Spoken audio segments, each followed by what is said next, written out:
Hutchinson's record of 0-3 thus far this season.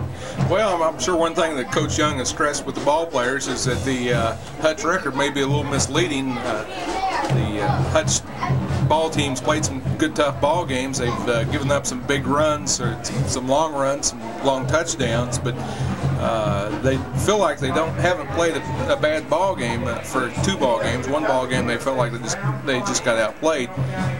They've have more 1st and 10s than their opponents, and have caused more turnovers, have gotten more turnovers than they've given up, and they're ready to play tonight. This is their homecoming, so I'm sure Coach Young has told them that his players, that everybody's going to be up for Derby, especially as they climb higher in the rankings. You know, a team could go 1-8 and knock off Derby and think you had a successful season if that was your only win. So Derby's got to be prepared for that. Every ball game they go to, they're going to be gunning for the Panthers. They have an excellent quarterback in Jason Goltry, number 10. He's a senior. He's probably got about as many yards passing as Tommy Shaw does this year, which they're both in about the 550 yard for the first 3 games. He's just had a little bit of unfortunate luck, and they just couldn't put enough points on the board. But he's an outstanding quarterback, and I'm sure the Derby secondary is going to be well tested tonight. Well, I'm sure they're going to come out and throw the football and feel like that's where they're going to have some success. They don't match up size-wise with Derby, and the success they've had the last 3 ball games has been putting the ball in the air. So I look for them to attack Derby in the air. Panthers will be kicking off from the north goal. Hutchinson will be receiving to the south. Jason Kemp is teeing the ball up to do the kicking for the Panthers tonight. Had a lot of rain during the day, but in talking to the coaches before the game, I understand the field's in pretty fair condition. It's not too wet. Fortunately, the showers have held off, so hopefully we can get through the game without any more rain coming down. The rain they did have was early this morning. It's been pretty dry this afternoon, so it's given time to soak up a little bit. The field usually is in pretty good shape. Massey and Miller are back deep to receive for the Salt Hawks.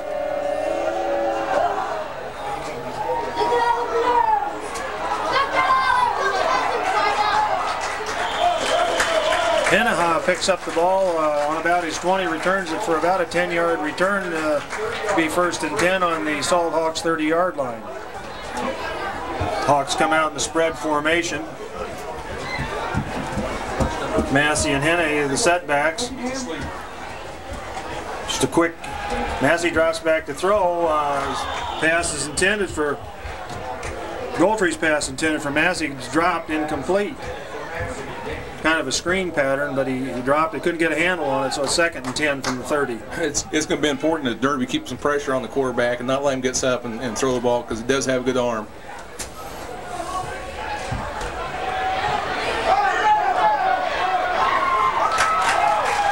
Goltry keeps it on a little quarterback option around the right side, picks up about 8 yards on the play. This will be a big down for the Panthers. I'm sure they're going to come out and throw. Well, Gentry does have good speed getting outside, and he would be tough on an option, rolling out with the option pass run option.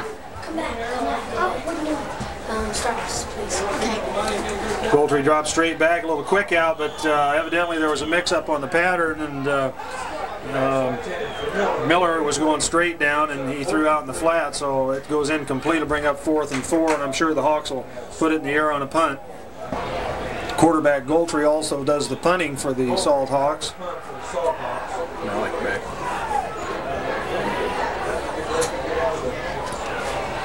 Who's deep? Malik. Tyson Malik is back deep for the Panthers. He's going to let it roll dead on about his 31-yard line. Panthers will take over 1st and 10 on their own 31-yard line.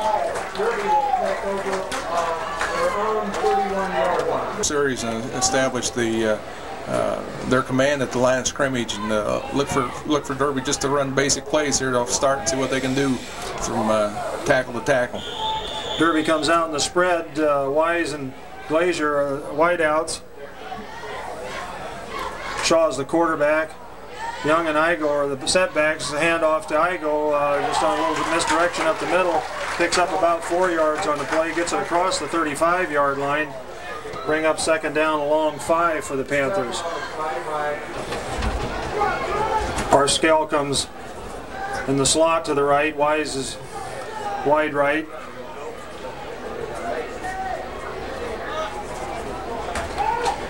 Little fullback trap to Jason Young, and he's still on his feet. Gets across the 40-yard line. He's going to be stopped after about a 5-yard gain. Should be close to the first down, probably about a yard short. They're going to fundamental plays up the middle, trying to establish their command of the line of scrimmage. Good hard run by Jason Young that time.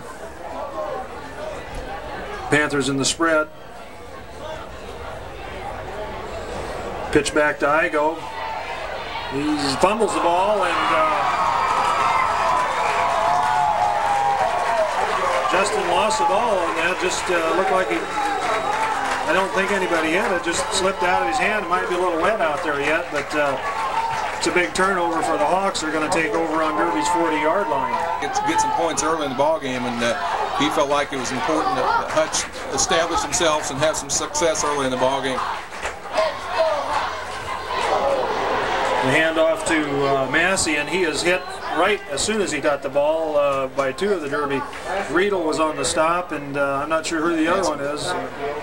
Scott Haskins, I believe, and they stopped him for about a 4-yard loss. I mean, he just barely got the ball and was hit immediately.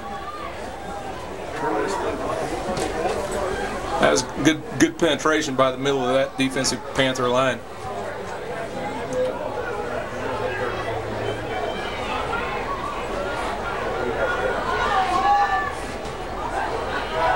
Quick pitch back to Massey from around the left side.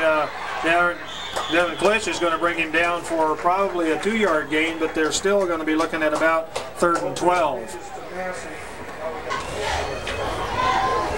Just a quick fake into the line to the fullback, and Goltry pitched it right away, so there wasn't too much deception, and Devin defensed it very well. Massey's the lone setback. Going to be a motion penalty on that, I'm sure. Goltry drops back. He's going to throw long, but he basically threw it away. Looked like Massey was moving a little quick on that. Yeah, the sign is they'll legal procedure against the Hawks, and I'm sure the Panthers will decline it and force them to punt. We're talking to Jason Young, the defensive captain for the Panthers.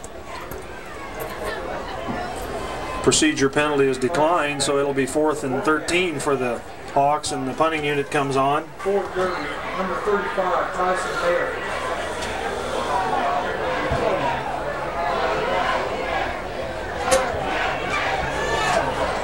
Goltry gets off rather short. Punt takes a good Hutch bounce. Going to roll down to inside the 15-yard line. About the 9-yard line. Probably all on the same. Panthers come out in the spread. Glazer's wide right, Gurley wide left.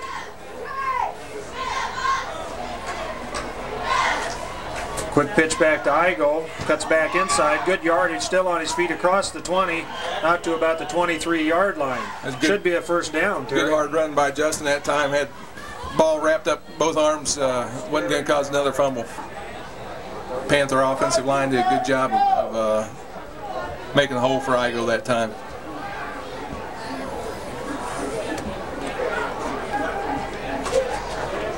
Pitch back to the left side, Igo again. He's in the open. He's still running, dragging a couple of Hutch players with him, and he just didn't want to come down on that play, Terry.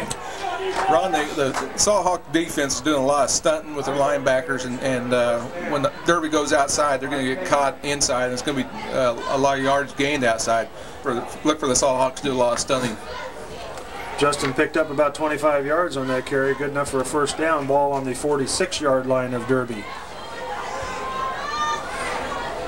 Shaw fakes the pitch, pass broken up by one of the inside linebackers for Hutchinson.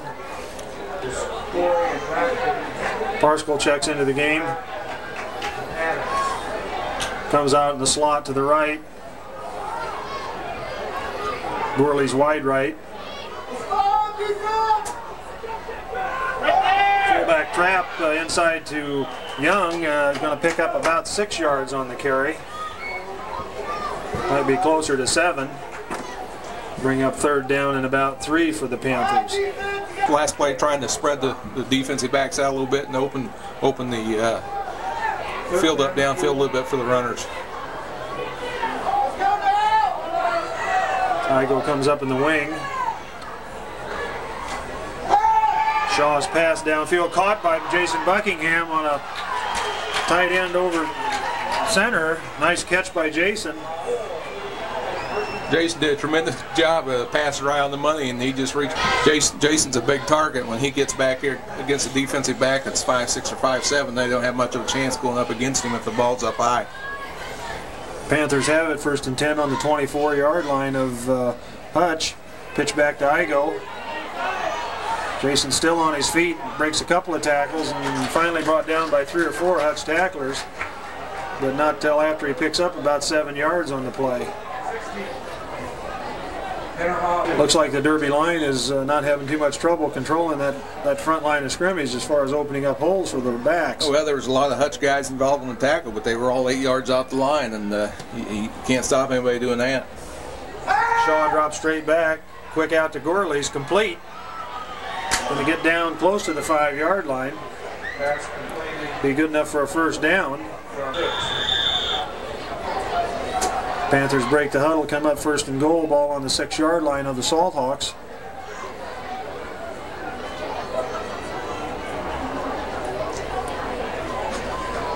Straight handoff to Igo, and he's stopped in the backfield. 64, David Radke breaking through there from his down lineman position, and this 2nd goal from the 7 for the Panthers. Pitch back to Igo, and he is real close to the goal line, and now they indicate touchdown. He got in. It was just good hard running on Justin's part. First 3 or 4 yards were there, and the last 2 he made on 2nd effort going up over the top. Again, good blocking by the offensive line. It was a nice hard run by Justin Igo too. It was just a quick pitch back, and he came right off the tail of Jad Munn, the right tackle, and Kemp's kick is up, and it's good. So with 4:39 to go in the 1st quarter, the Panthers jump out in front 7-0.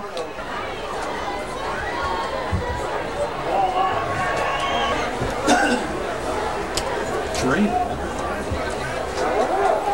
up here, it's not. Light rain has started to fall here.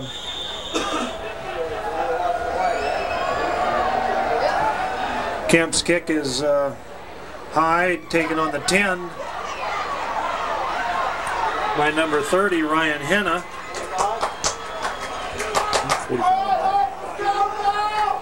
David Russell on that tackle on the kickoff. Nice hit by David. Panthers doing a good job of covering the kickoffs. They've had a lot of practice in the first 3 ball games of kickoff coverage.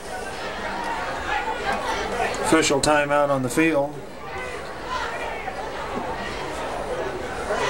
Or a foot there. Or maybe just a little woozy from a hit. And you hate to see anybody get hurt.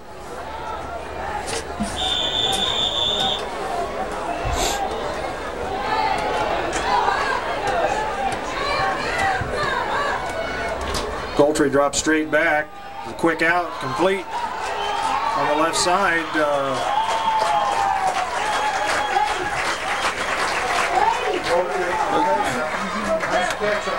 Part because if it is a pick, it's an illegal play.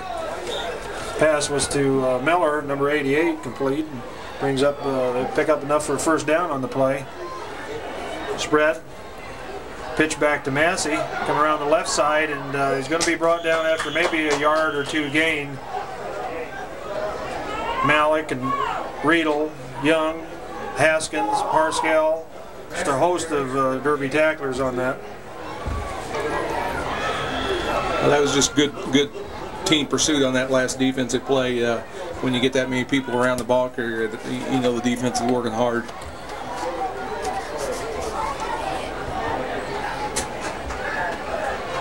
Goltry, quick hitter to number 87, Young right over the middle, fake into the line to the fullback, and just pop the tight end coming out from the right side, quite similar to what Derby does.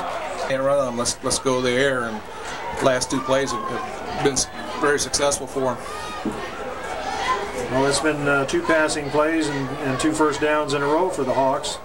Come out and spread. Quick handoff to the fullback, and he went nowhere, maybe a yard on the play. The center of the Derby line just stopped that play cold. He went further than I thought he did.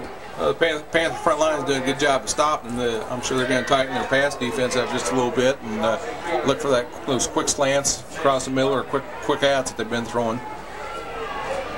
Goldtree's pitch back to Massey goes wild, and the Panthers are going to get him in the backfield. Oh, they slipped a tackle. He's not going to get away, though. They're going to throw him for a huge loss. Goldtree rolled out, and just that little option play and quick pitch, and the ball got away from Massey, and they're going to be throwing for the handle on it. It didn't look like the pitch was that bad. It looked like it was right to him. Massey comes out of the game now on 3rd and about 30.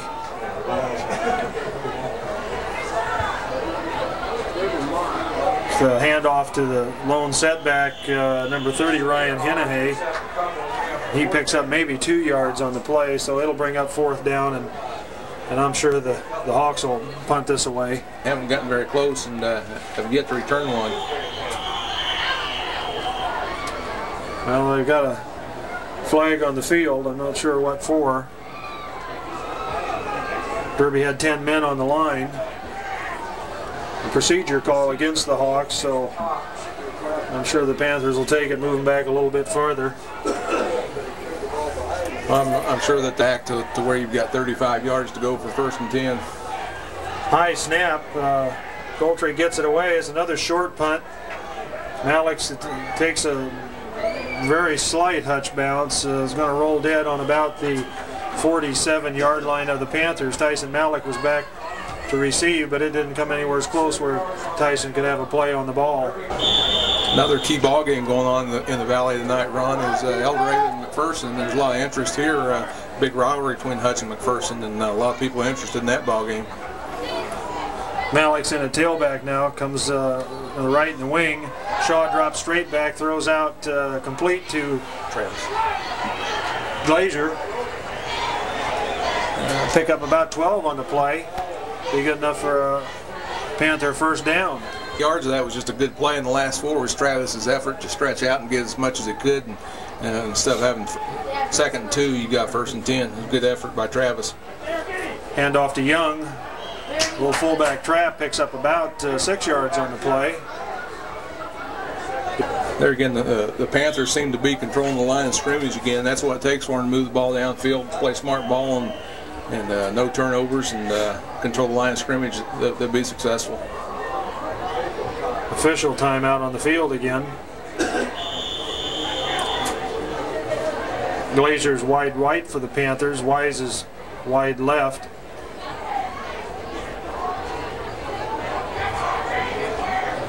Pitch back to Malik. Tyson cuts inside. Good hard tackle there. Not after Tyson gets across the 30 inside the 30-yard line to about the 29 for the 1st down. So he takes what the defense gives him, and then puts his head down and gets another 1 or 2 yards. Good effort on his part. Panthers probably won't get this play off with, well, they do. Just a quick handoff to Young, the fullback, and then Jason stopped immediately. But that's going to end the 1st quarter, and the Panthers on top 7-0. Team is not a team that hadn't had its moments of success in the first 3 ball games. They have a tendency to get worn down late in the ball game, but they come out and play usually a good first half and maybe a good first 3 quarters of a ball game. I think some of the stuff that has been successful for the Panthers probably won't be successful against Derby. The traps that have been successful for the Panthers don't work against a team when the defensive line don't penetrate, when they stay at home and just stand there. And that last play to Jason Young was an indication of that. He ran into 3 guys that never moved from their defensive stance. And so Derby's still filling out a little bit to see what they can be successful with.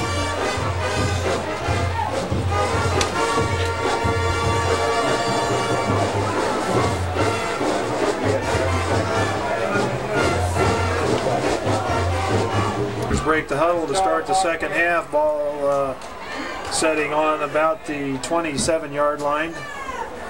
Hand off to Malik. He's inside. Tyson's still fighting down, dragging a Hutch defender with him. Excellent run by Tyson. Malik going to be down close to the 5-yard line. Tyson does a good job of hitting the hole quick and hitting it hard, and he's just a shoestring away from scoring a touchdown that time. Nice hard run by Tyson. Good offensive blocking up front. Nice hole. Haskins and Norwood opened up a big hole on that play right at the point of attack, and Tyson was there and took advantage of it. 1st and 10 Panthers, ball on about the 6-yard line of the Hawks. Pitch back to Malik. He's going to get inside the 5, pick up a maybe 1 or 2 on the play.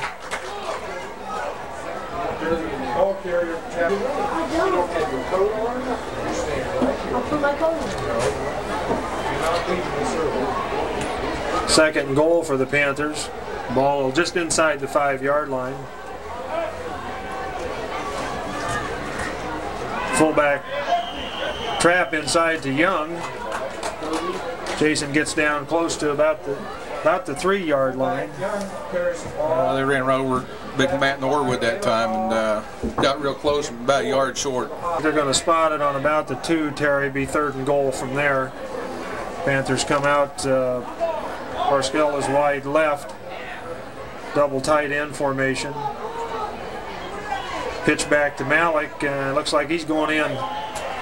Just a quick pitch back to Tyson Malik around the right side, and he followed Munn and Haskins in for the touchdown. Tyson did a good job of following his blockers that time. They got out in front of him, and he had a wall in front of him, and it's hard for anybody to stop when you get that kind of blocking in front of you.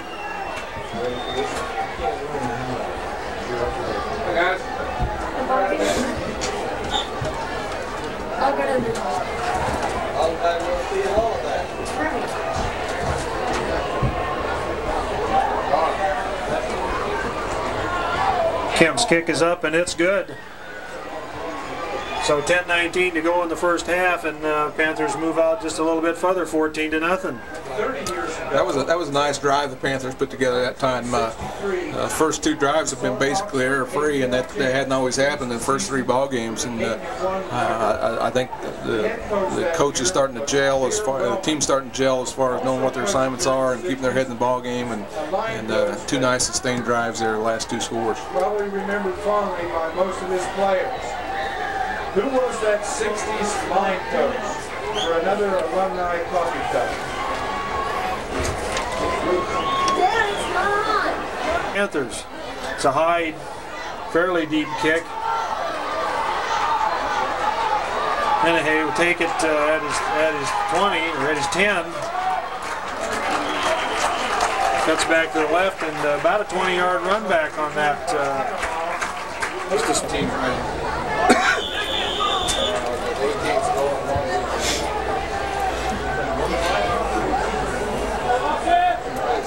Sure, Derby's looking for Salthawks to come out throwing again. The last ball possession they had, that was their success, was throwing the football.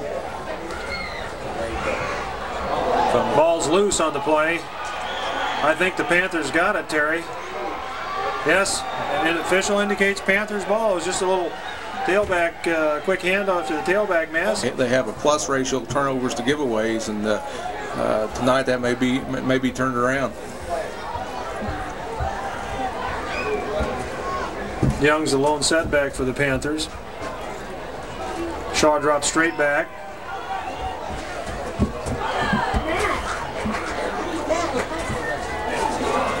Pass intended for Corey Gurley. Goes off the. Gurley goes wide right for the Panthers. Blazers wide left.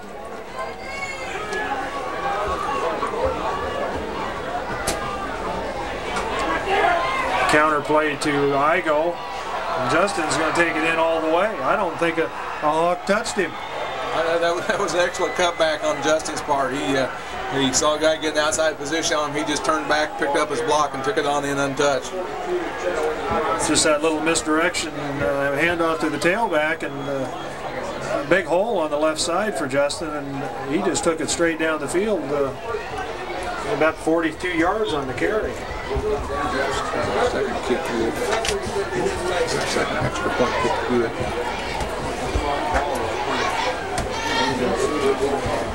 And you Kemp's kick is up and it's good.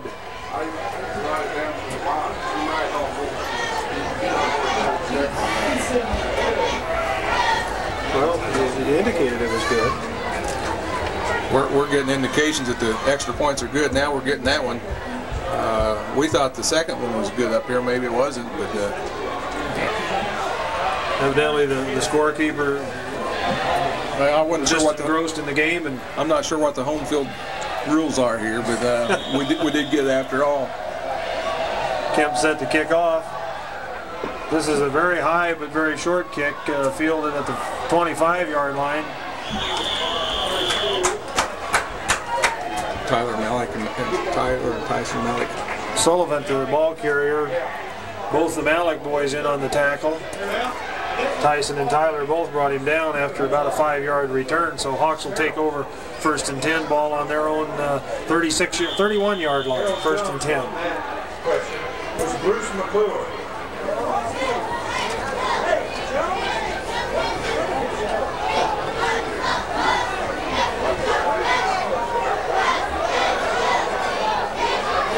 Hennahay and Massey are the setbacks for the Salt Hawks. Goltry drops short drop, throws out to the right to number 84, Pegram, and his pass is incomplete. Threw behind him a little bit and wasn't much chance to pick that one up. The Hutch receiver slipped on his cut on that last play. I don't know if the field conditions are getting a little sloppy out there with the rain that we're having or not, but it seems like they're having some problem making some of the cuts. Little misdirection handoff to number 25's in the ball game now for the Salt Hawks. Hendershot, and he stopped as soon as he takes the handoff. He took about one step and was hit immediately. Josh Riegel making good pursuit and good tackle that time. Up 3rd down 14. Saw a little lightning over in the northeast there, Terry. Got everybody's attention. I think the offensive line stopped to look, and Josh Riegel went past him when they were watching the lightning that last play. Didn't look like anybody touched him. Miller's in motion. Goltry rolls right, throws downfield. They're going to give him the catch, but I don't. He was hit immediately. I'm not sure how you'd rule that. Justin Higo made the stick on him, and he out of bounds. I guess they would have said he would have landed in. I think if he's pushed out for his contact by a defensive player that's on the field, then you're considered on the field. 1st and 10 Hawks at the ball at their 44-yard line.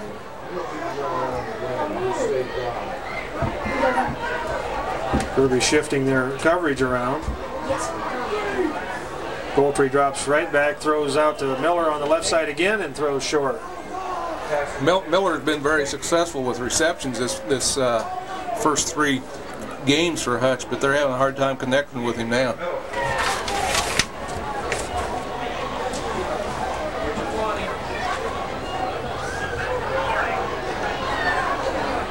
Miller goes wide left for the Hawks. Pegren's wide right. Hennahay and Massey are the setbacks. Goltry rolls right. He's going to throw out in the right flat, pass intended for number 30, Hennahay, and it's incomplete. They bring up 3rd and 11 for the Salt Hawks. If they can keep that kind of defensive pressure on him, it will definitely be harder for him to be successful. Panthers are coming. A lot of pressure, balls knocked loose by the Panthers. Brandon Wills has a chance to pick it up. I'm not sure if they got it. I think Salt Hawks did, Ron. 87 Young recovered for the Hawks, but open field in front of me. If I can pick it up, I can score, and good effort on his part, nonetheless. Every defensive player's dream. Hawks punt, nice spiral. It's not going to turn over. Malik drops it, but gets it back. I think Tyson was looking at the defensive player coming down. Looked like he took his eyes off it just at the last second, but fortunately the ball stayed right at his feet and he was able to recover it, or that would have been a turnover to the Hawks. Real tough time returning punts this ball game because if he doesn't kick them deep, he gets some good hang time, and so the coverage is there almost every time. Shaw fumbles the ball on the snap and fights back to the line of scrimmage. I'm sure that ball's getting a little wet, and I don't know how good a job the officials are doing of keeping a dry ball in there, but Tommy, we haven't seen Tommy mishandle a snap this year. And well, last time they ran that drop snap, it went for a touchdown, and I guess it's back to practicing a little bit more. That's right, Terry. I believe you're right. Against Stark City, we ran that drop snap play, and Malik took it in for a touchdown. Spread formation for the Panthers. I'm sure Hutch scouted him and knew what play that was.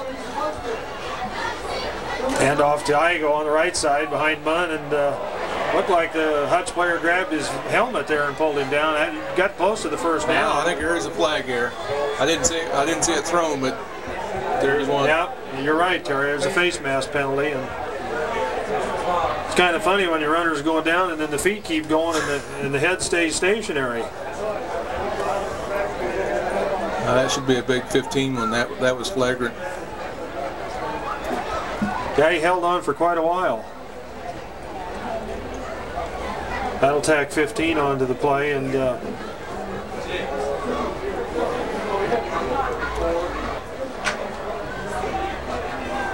ball's right at the 34-yard line. 1st and 10 Panthers.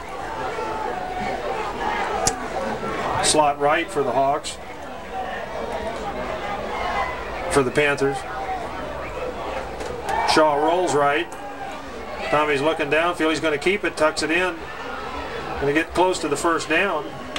It's a good decision on Tommy's part. Looked downfield and receivers were covered, so he just tucked it away and went for it. He's going to get real close to the first down marker. That's showing some maturity on Tommy Shaw's part that time, not trying to force anything, taking what the defense is going to give you, and be happy with 8 or 9 yards. Good decision on Tommy's part. 2nd and 1 for the Panthers. Shaw spins. He's hanging one up downfield. I'm not sure that. Well, there's 2 flags down. Now I'm not sure what they're going to call. I looked for offensive pass interference that time, Ron. Pass was intended for Jason Buckingham, who was kind of behind the defender, but we're going to call it against the Panthers. The pass was short, and I think that was a problem. Jason go through a wall to get a football if he has to, and he just went through a defensive back. So bring up 3rd and 15.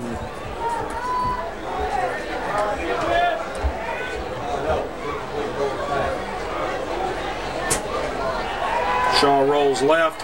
Got plenty of room to throw. Throws downfield complete to Travis Glazier, who's wide open at the 10, and Travis is going to take it in for the touchdown. That may be called back, or maybe a flag out here in the middle of the field.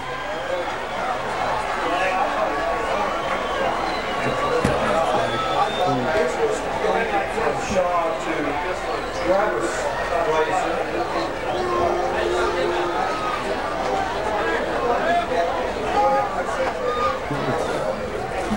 Through where it passed from. Checks if it was over line of scrimmage. That was a nice pass play, Tommy, to Travis Glazier. I think Travis was a little surprised how open he was. He turned around looking like he was waiting to get hit, and nobody was there coming at him. I don't think there was anybody within 10 yards of him, Terry. Kemp's kick is up. I believe it was good. Officials don't give us much signal tonight. They're probably getting bored with the game. The field judge gave a quick signal, but he didn't hold it very long. 4:30 to go in the half. The Panthers out in front, 28-0. For a high school football team. I'm not so sure, Terry, correct me, but I don't believe the Panthers have had a rushing touchdown scored on them this year. Kemp's kick's taken on the 15 by Hennehay. He turns around, and that was a mistake. He's hit as soon as he makes his cut back. 41, Brandon Wills, and 34,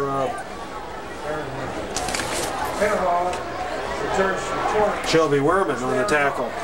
touchdown? I can't remember if the second score by El Rey was a rushing touchdown or not. That was against the second team. I believe it was a pass, and I know both the campus scores were passes. No. Handoff to Hennehay, the fullback. He stopped after a couple yards gain. The first play from scrimmage by the campus was a 75-yard touchdown run. That was on a little quick pitch. That's right, Terry. That's right. That woke everybody up. You're right.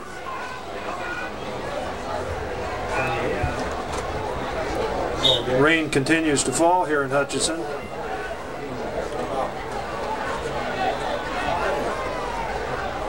Spread formation for the Salt Hawks. Goltry drops straight back, quick out to number 84, Pegram, but he's hit immediately by Russell Parscall. Ron, we've got a special guest that's going to be with us at halftime. Sam Pittman, the coach at Hutch JUCO, Hutch Community College, is going to visit with us, and I'm sure most Panther supporters are aware that Aaron Rusher's up here playing for him in his freshman year. Quick handoff to Hennehay, and he stopped immediately. Josh Riedel in there on the tackle, along with Buckingham and Young.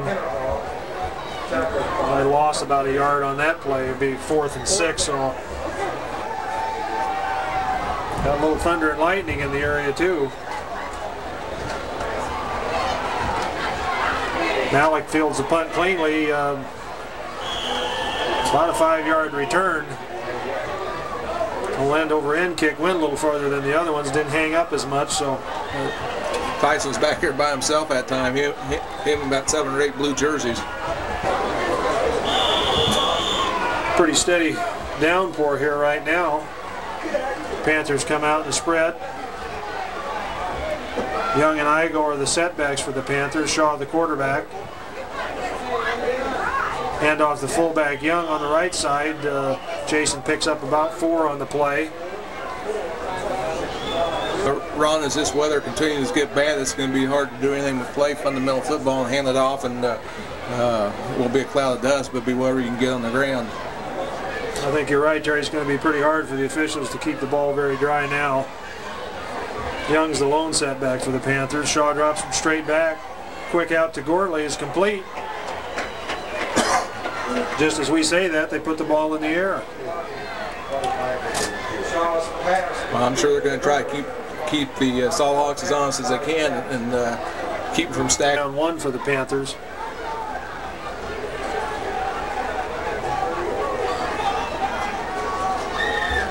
Little handoff to Tyson Malik on the right side, and I didn't see anybody over there on blue jersey when he hit the line of scrimmage.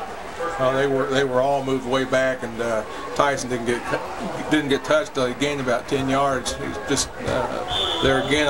It's hard to get your footing out there, and they were having enough trouble containing the line of scrimmage before it started raining. Derby can basically do what they want from tackle to tackle right now. Gurley wide left, Parscall in the slot to the left. Shaw's pass complete to Russell. He hit him in the seam, and Russell fights down inside the 5 to about the 2-yard line. Nice timing play by Tommy and Russ Parscall on that play. Tell you what, that's an excellent pass under these conditions, and it was in between 2 guys. It couldn't be any more perfectly thrown than that. First and goal on the Hawks, about the 3 or 4 yard line.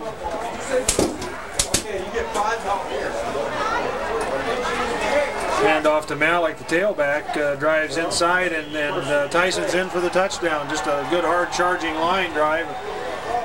Tyson took the handoff and followed the right side of that line in. I'll tell you what, it's hard to keep somebody that runs as hard as Tyson from scoring when you're down there within 2 or 3 yards. He runs so hard with the blocking he's getting. It's real easy for him.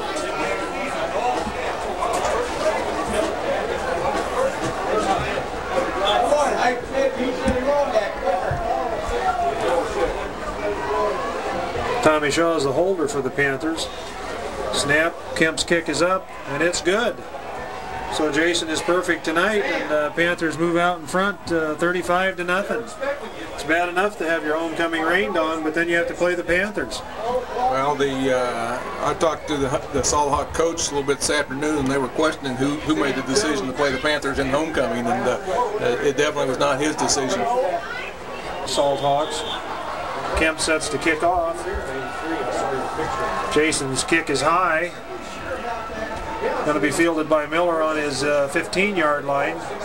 He breaks across the 20 and up close to the 30, across the 30, and is hit hard there. Dave DeVore, number 81, in on that stop, along with Shelby Werman.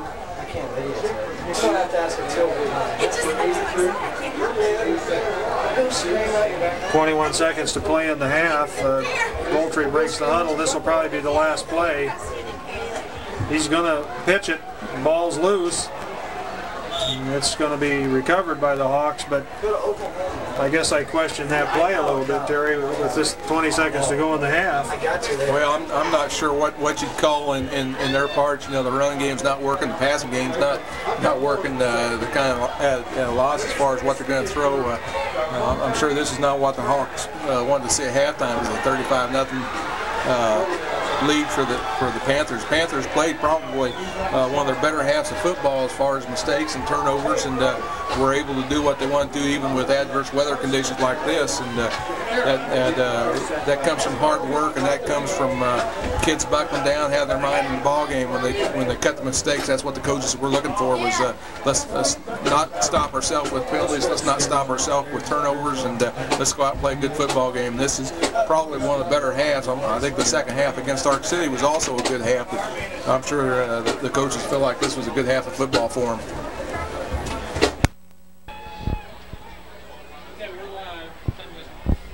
It's halftime of the Derby Panther Hutch Salt Hawk ball game, with Derby leading 35-0. Our special halftime guest is Sam Pittman, the head coach at Hutchinson Community College. Welcome, Sam. Well, thank you, Terry. I'm glad to be here. There's a connection between Hutch JUCO and Derby now with Aaron up here, and we want to talk about Aaron in a little bit. But first, we'd like to congratulate you on the big win last week over one of the top 10 ranked teams in the junior college division. Must have been a fine ball game. Well, I can't hardly hear you from the band, but I appreciate the compliment. We feel like now that we have one of the top junior college teams in America, and we're doing it with some young people, and I think things are only going to get a lot better here at Hutchinson. I tell you, one of the things that impressed me watching the Shrine Bowl game, I believe you had 11 ball players in that ball game, and that's an indication of a tremendous job that you and your staff are doing as far as recruiting in-state. Well, we've got an awful young staff. I'm the old man on the staff. I'm 32 years old, so we have a young staff, very energetic, and they got out and recruited real hard last year and did an outstanding job, and I think it shows from the Shrine Bowl kids that we signed.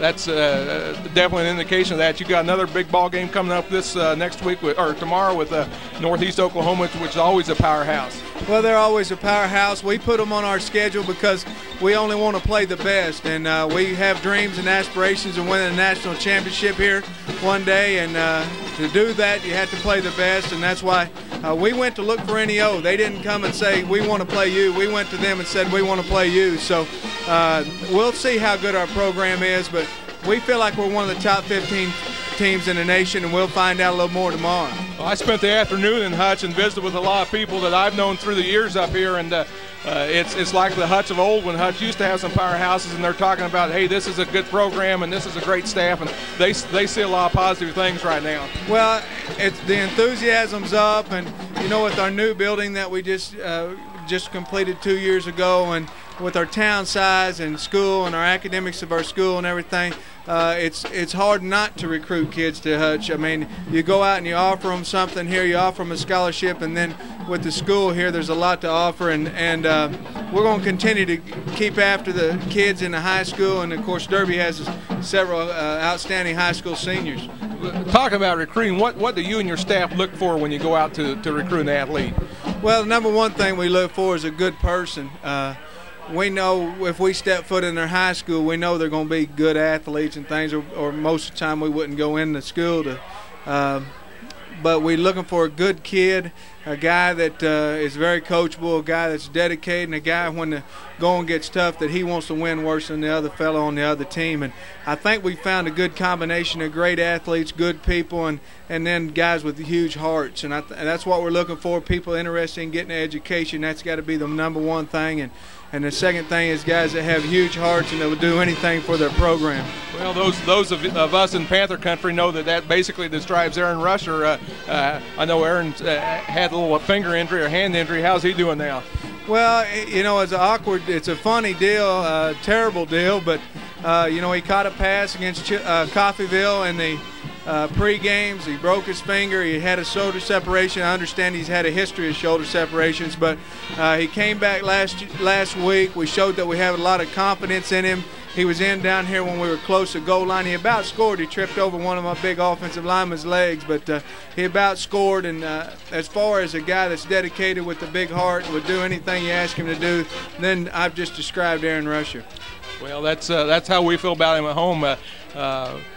That's maybe the start of something good, a Panther connection up here to Hutch. There's some good kids, and I know you've mentioned a few that you're looking at, and it's going to be interesting through the season to see where those kids decide to go. And we want to wish you the best of luck with the rest of your season, and also with recruiting, and hope maybe getting a couple more of the Panther kids up here. Well, hey, I appreciate the opportunity, I always do, and I appreciate your support for our program, and thank you for allowing me to visit with you tonight. Thanks a lot. Thank you.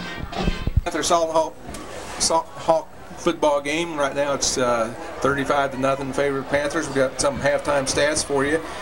Derby had 10 first and 10s, 5 by rushing, 4 by passing, 1 by penalty. Rushing, they had 23 attempts for 174 yards. Passing, they were Tommy Shaw was 6 for 8. No interceptions for 120 yards. Total offense was 294 yards. Derby did not punt the first half, so we have no punting yardage. Had 2 fumbles, lost 1. Had 1 penalty for a 15-yard loss. Basically tore them up the second quarter, scoring 28 of 35 points the second quarter. Igo scored on a 5-yard run, Malik on a 3-yard run, Igo again on a 36-yard run, Glazier on a nice 40-yard pass from Tommy Shaw, and Malik on a 3-yard run. Just good hard-nosed football run the first half by the Panthers, especially the second quarter. I think you're right, Terry. The Panthers have put some excellent statistics on the board the first half, and considering the field conditions and the rain coming down, which by the way seemed to let up a little bit here, but it was basically a steady rain throughout the second quarter and during halftime. Panthers were a little concerned coming into this game about the Hutchinson quarterback Jason Goltry, who was probably as good a quarterback in the league along with Tommy Shaw, and Tommy has certainly outshined Goltry tonight, although he has had a couple of nice completions, only to be stopped and thrown behind the receivers quite a few times on their little quick out patterns they were trying to do. Whereas Tommy, on the other hand, has put the ball up and basically not paid any attention to the weather. The last touchdown strike was kind of a surprise to, I think, both you and I, that they threw the ball, let alone how far they threw it, and it was perfect. The accuracy was a surprise, and Tommy showing that he can throw in all kinds of adverse conditions, and put one on the numbers. The success that Goltry's had has been when he's had time to step back and throw a quick pass out or across the middle, and late in the second quarter or in the second quarter, Panthers started putting a little more pressure on him and shook him up a little bit, and I think that's probably what they were told at halftime. If we can keep pressure on the quarterback, he didn't throw quite as accurate, and make it a little bit easier on the secondary if they can put some quick pressure on him.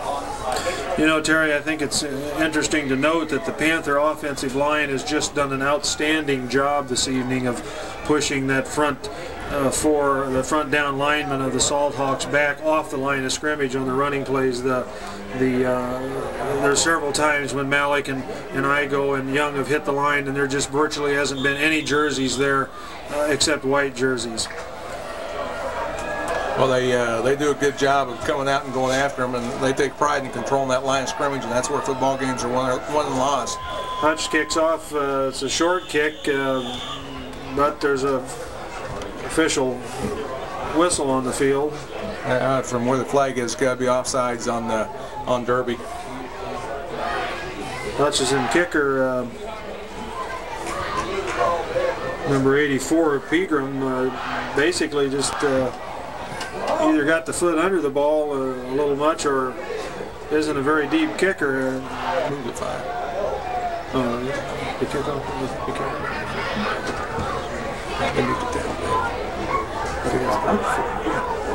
I guess the penalty was against the Panthers.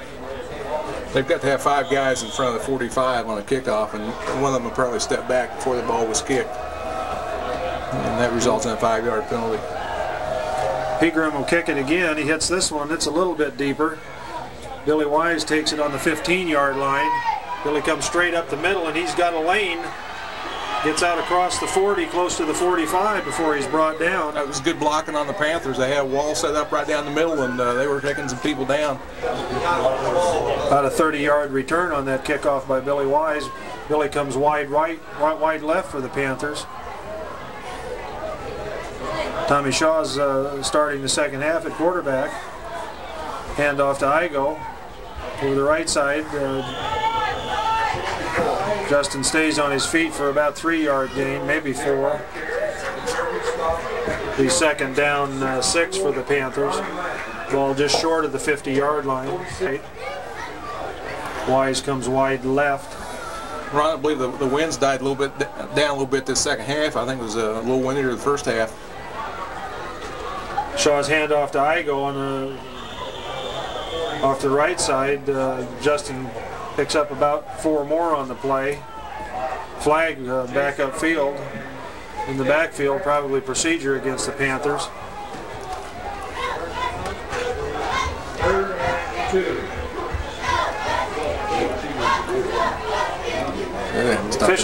Officials aren't too. What's the clock running for? Stop the clock. Procedure call. Jesus Christ.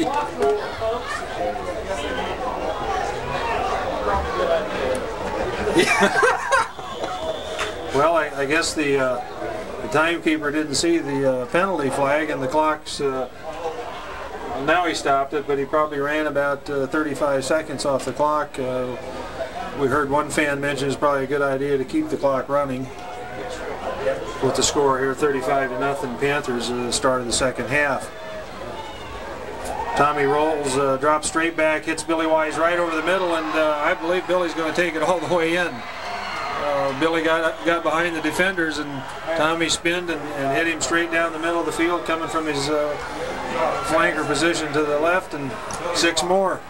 Tommy just flat out ran the defensive back and got behind him, and all that Tommy had to do was lay it out there to Billy, and wasn't anybody going to catch him. In 1988, 5 years ago, it's a 52-yard pass play for Tommy to Billy Wise for that touchdown.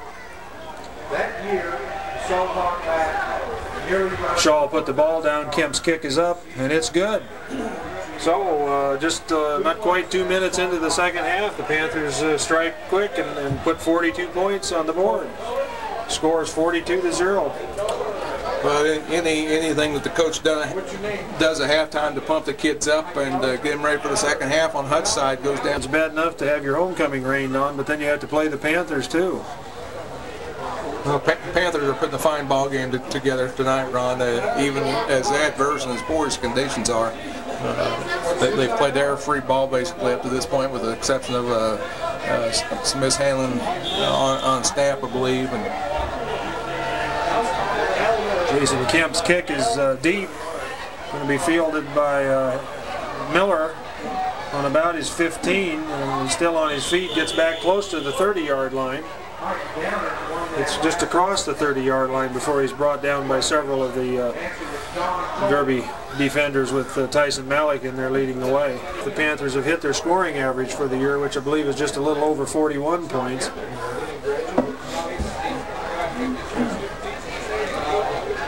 Spread formation for the Hawks. Goltry, the quarterback.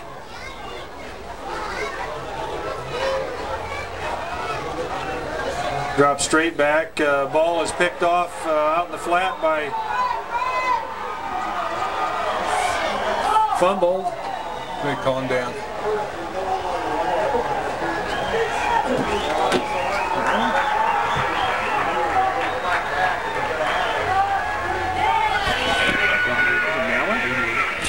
Russell Parscall picks that pass off out in the flat of Goldtree's, and Russell just took off down the right side of the field and was tripped up at the last second on about the 1 yard line. So Panthers have it back again, 1st and goal from the 1.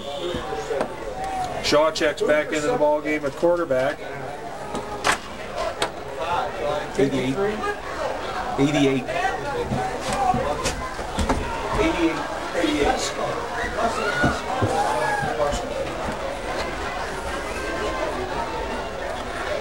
Hand off to the fullback, Jason Young, and Jason just barrels in behind Munn and Haskins, and there's 6 more. Well, that's two quick scores, and you know, if you go back to the first quarter, the Sawhawks did a good job of controlling the ball a little bit and taking some time off the clock, and you can hold the score down, but you can't give up quick ones like that and keep the score down now. With this extra point, pushed the Panthers up to 49 to zip, and you know, I know Coach Young doesn't like to run the score up on anybody, and certainly wouldn't do that. I'm wondering if you don't see Matt Norwood at quarterback before the night's over, Terry. Well, we may not go that extreme, but I'm sure there's going to be a lot of kids see a lot of playing time in the second half.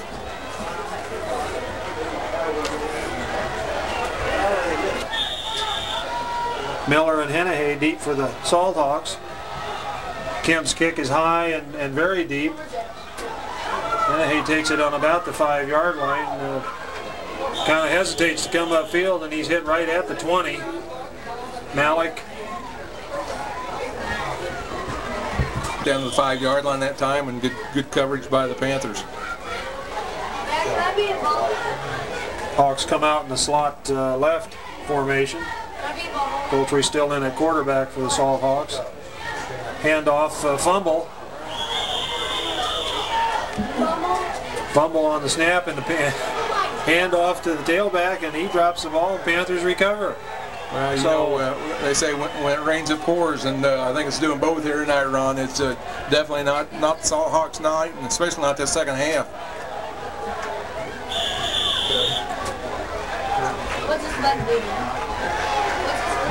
Hendershot was the ball carrier on that. He was hit immediately, but I don't think the ball was there when he was hit. Coach Young's making a wholesale substitution now, and basically takes that whole front line out and puts in a whole new defensive or offensive line.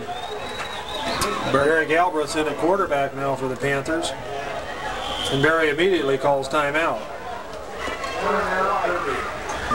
Coach Young has a completely different unit in there now on offense. Galbraith at quarterback, Malik at the tailback, Shelby Werman the fullback. Handoff was to Malik, the ball carrier.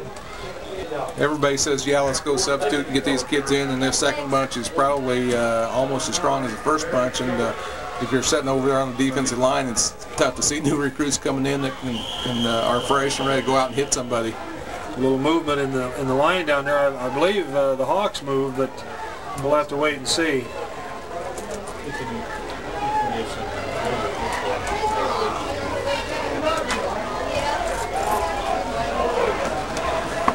Talking to Hutchinson, so evidently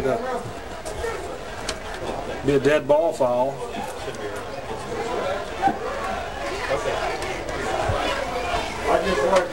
Didn't think it'd be too complicated of a call. I'm not sure what the decision is. Offsides against the Salthawks.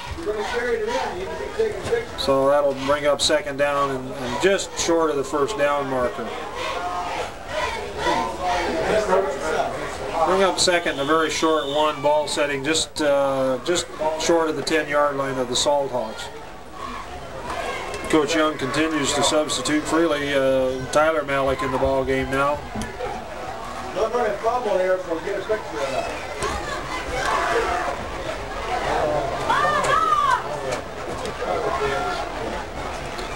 Hand off to Tyson Malik over the right side. Tyson gets down inside the 5 before he's brought down. Tell you what, Tyson came out of nowhere to gain 5 or 6 yards that time. If there's a hole there, he can find it. Over the line. Interior 5,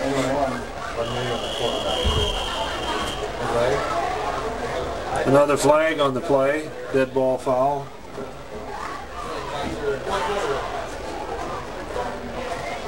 It's going to be against the defense, encroachment. So that'll move it probably about to the 2-yard line. Panthers really don't need any help this evening, but I'm sure they're willing to take it. I think they'd just as soon get this game over as much as Hutchinson would. It looked like somebody on the right side of that Hawk defensive line just lining up in the neutral zone.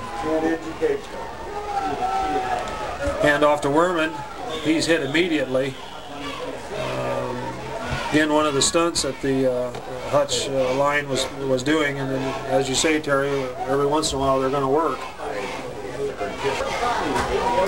This field run's used by Hutch High and also by the Hutch Community College, and I'm sure it's getting a little thin right there in front of the goal line in the middle of the field. And footing may be a little treacherous down there.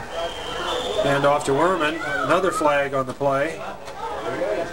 We've got an awful lot of flags all of a sudden here, Terry. I believe that's going to be procedure against the Panthers. So we got 2 different flags. I don't know if it's two different penalties or if it's the same one.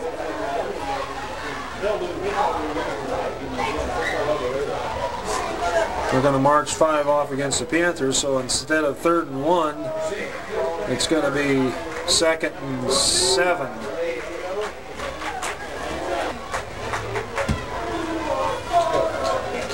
As much as Barry likes to throw the ball, I really don't look for Coach Young to put it in the air here.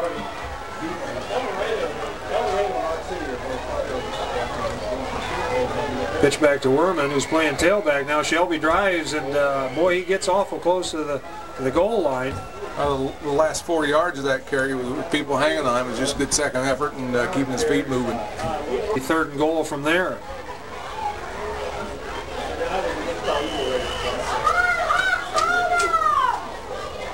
Now we have another timeout on the field. Officials.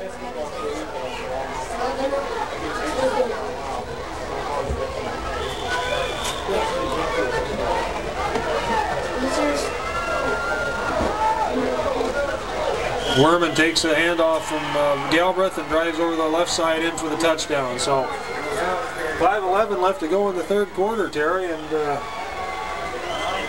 Panthers are going to get 54 points on the board. I've been watching Derby football for 18 years, and I don't remember 50 points scored by a Panther team. Well, they've had some opportunities, and like you said, Derby's not a coaching staff that likes to run the score up, as much as some of the fans like to see it sometimes, but it's hard not to. Hutch has given Derby 3 quick scores this second half. Kemp's kick is up and good, so halfway through the 3rd quarter, it's Derby 55, Hutchinson 0.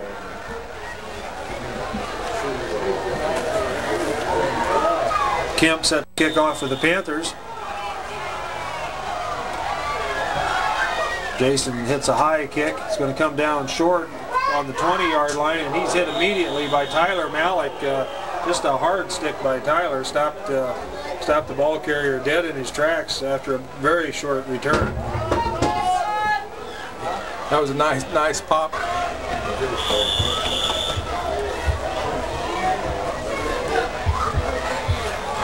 Ron, you get in a situation like this with the second team coming in, and this is an opportunity for them to prove themselves and get some playing time. Sometimes they come in and play a little bit harder than the first team does. Got a whole new defensive team in there for the Panthers. Quick handoff to Massey, the tailback, hit by number 74 there for Derby. They'll bring up 2nd and 11 for the Hawks. Ball on the 24-yard line.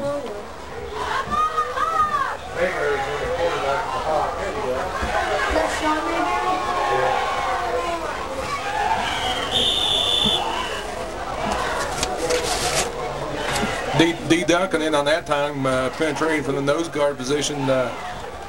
Sean Mayberry in at quarterback now for the the Salt Hawks. He's a junior, 140 pounds. 3rd and 13 for the Hawks. Panther front line's coming as a quick out to complete to number 8, Carl Gray, but he's hit immediately by Tyler Malik and Shelby Werman there on the stop also. Gorley was there too, and stick somebody, and that's what coaches like to see when they make some changes. High snap, Malik back to field to punt, and he drops it again, and ball scoots free, recovered by number 87, Brian Young for the Salt Hawks. That was about a 30-yard gain, Ron. I think that's been their best offensive play of the night. Well, I think as he received the ball, but those things happen. Mayberry, the quarterback,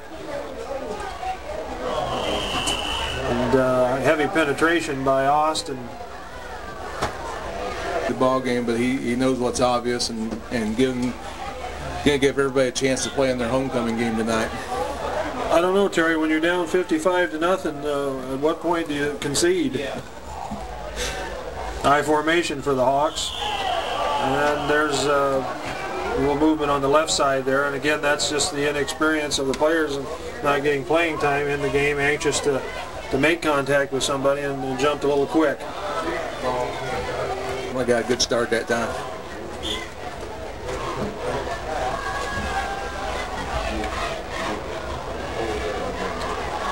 Second and 15, ball on the 47-yard line of the Salt Hawks. Mayberry drops back, looks downfield, throws long, intended for number 88, Todd Miller, but much choice but throw the ball over.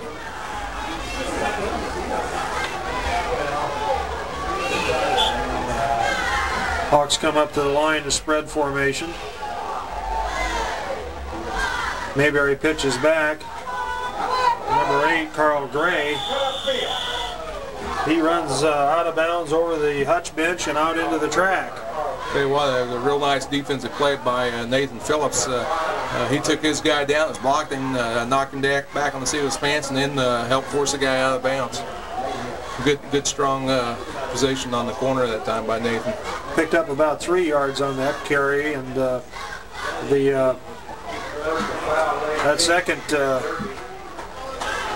second defensive unit for the Panthers continues to. This is the best penetration they had, and like we said, most of us come from a fumbled punt and a penalty on the Panthers. Mayberry rolls right. He's being chased. He throws short.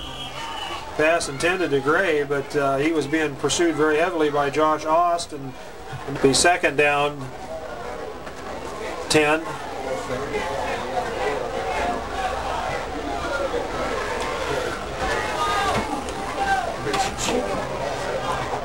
Spread formation for the Salt Hawks.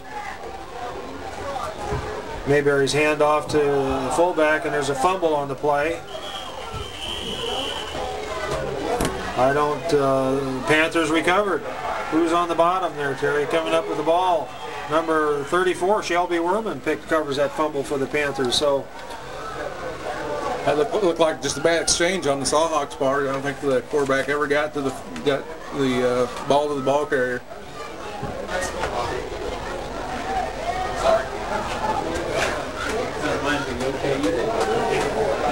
Galbraith brings him out of the huddle.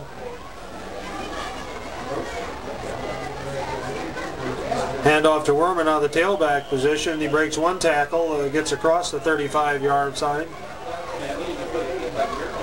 Hitting the hole quick, and that right side of the offensive line doing a good job of moving their people out. Shelby's listed as a fullback, but's been playing tailback this evening. A handoff to number 45, David Russell, and David bowls forward for the first down. Ron Malik's been running tailback with the second unit, but as much as he ran with the first unit, I'm sure they decided to give some other people some work back at the tailback position.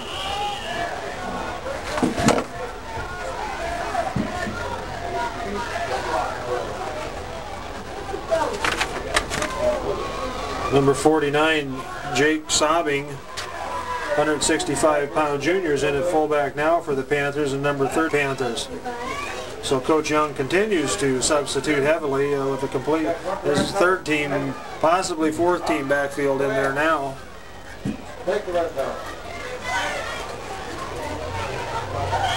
Hand off to number 30, Foster, the tailback. Official timeout on the field.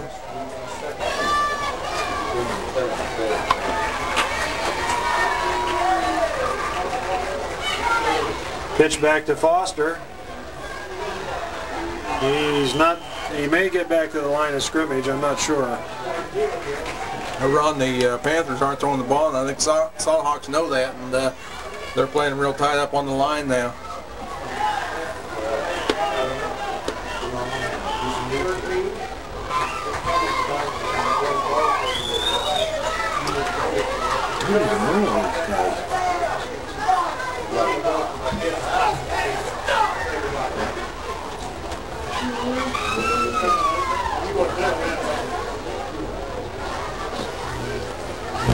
Panthers will have the ball 3rd and 11 on their own 43-yard line. Galbraith, the quarterback. Hand off to number 30, Foster, around the right side. He breaks a couple of tackles, still on his feet, gets across the into Salthawk territory, down close to the 40-yard line, picks up the first down. Nice run by the sophomore. He kept his head up and kind of picked his holes. Next in the game now, number 22, a wide receiver for the Panthers. Tyler Mallet, number 21, comes wide right for the Panthers.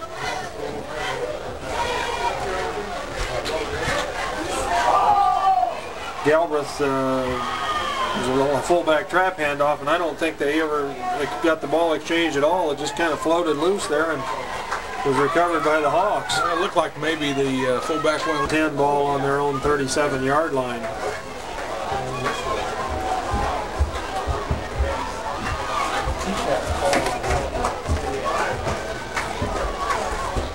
Mayberry hands off nobody. Picked up, fumbled, picked up by 49. This game's moving too fast for me, Terry. Mayberry dropped back to hand off to to the tailback for another Derby score. Well, there again, like we said, when things go bad, they go real bad, and looked like maybe the Salthawks were going to sustain some drive and eat some time up after they recovered the Derby fumble, and it went for naught.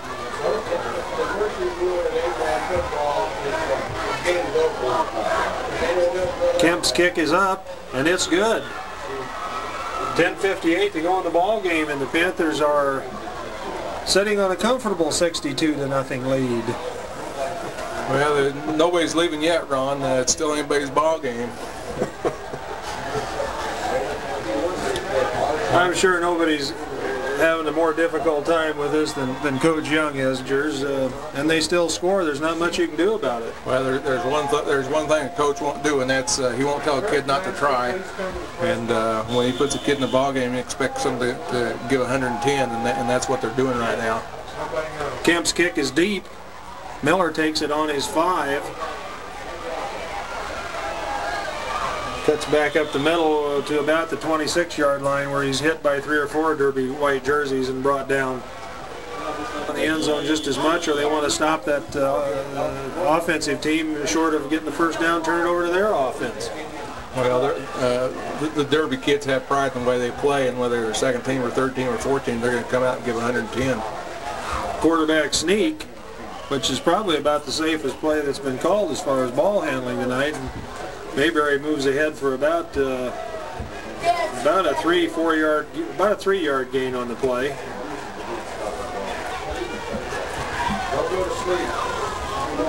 Dave Edwards in the game now as a cornerback for Derby. Hutchinson only had 3 first downs the first half. This would be a rarity to pick this one up, and the ones they've had in the second half, I believe they picked up on penalty. Well, 2 of the 3 in the first half were two consecutive pass plays, and I think maybe the third one was a penalty. And be creative as hell to hold it, yeah. But when you fire up your arm, you know. Yeah, that's his claim to fame. Hawks in the spread. Mayberry pitches back, tailback. He's got a little bit of running room, and Actually picked up about 10 yards on the play. That's probably one of the better running plays the Hawks have had all evening. Just a quick pitch to the tailback, come around the left side, and picks up first down.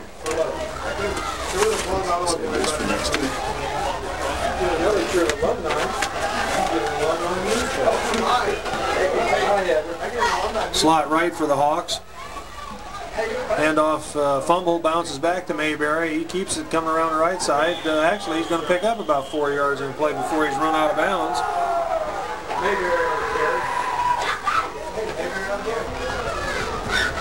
Like to be able to bring you a score from the El Dorado-McPherson game, but can't seem to. Weather's causing problems with the radio connection tonight.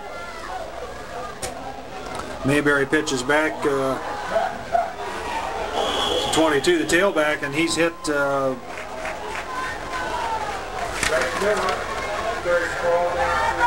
hard by. It's Michael Neal, number 7, on the stop that time. Actually, is one of the better drives the Hawks have had this evening, and this is probably their second or third team also in there. Mayberry pitches back to again, and Miller is driven out of bounds. Pickup of about 5 on the play, first down for the Hawks. I'm sure the Hutch High staff liked this drive, with the exception of the last 2 plays. Their ball carrier running out of bounds and stopping the clock. I'm sure they'd like to see that clock keep running and get out here and go home. Mayberry keeps it, pitches a wild pitch that he just flipped it out there, and nobody was there, but I do believe Miller picks it up and keeps it, picks up about 5 yards on the play. I'm not sure that wasn't a forward pitch. It's incomplete now. Mayberry brings him up slot right. Hand off to the tailback. He surges forward for about 5 more yards, close to the first down.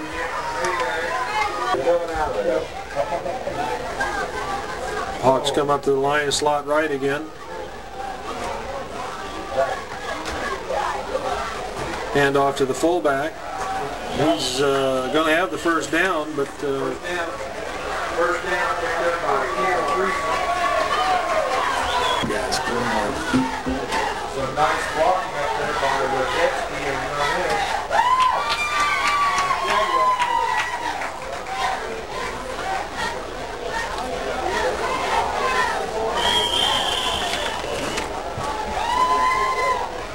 number 32, Scott Zerger in at quarterback now for the Hawks.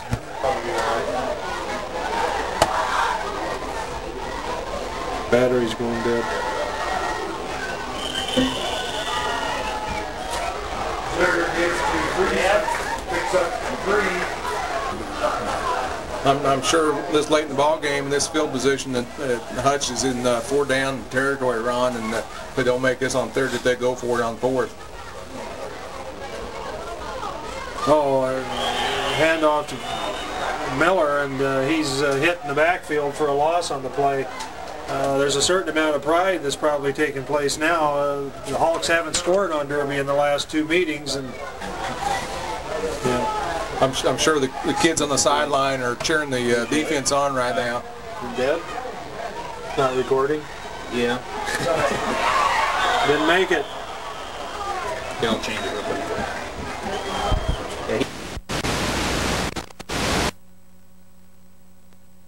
Door. The last 4 meetings, the Panthers have outscored the Salt Hawks 193-7, which is kind of devastating. Yeah. Okay. Should have it now. Yeah, he's saying now.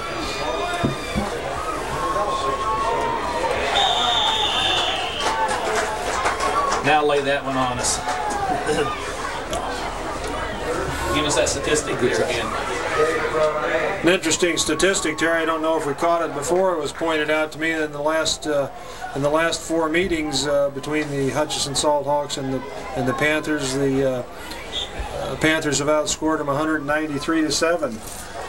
Well, the statistics, the statisticians that we have working for us, Joe Markley, Bill Hine, Bill Tabler, and Joe Mendoza are doing a good job of keeping us up on stats, Ron.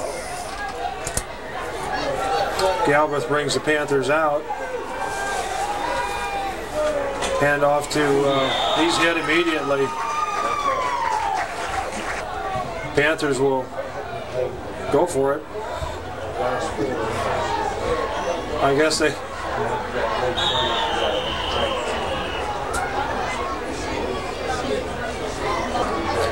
We just got a score in. El Dorado is leading McPherson 12-0.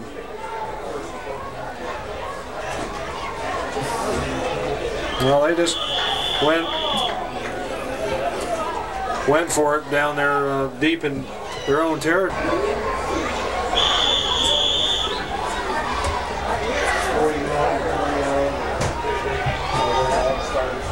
Zerger, the quarterback. Pitch back to Miller, the tailback, and he's going to be dropped in the backfield for a loss. McPherson 12-0.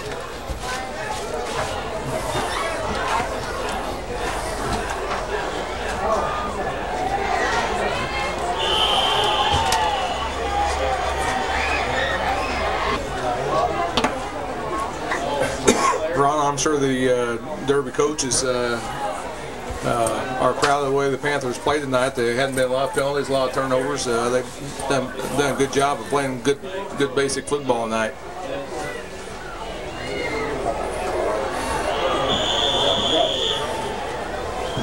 Some announcements. Tomorrow's soccer.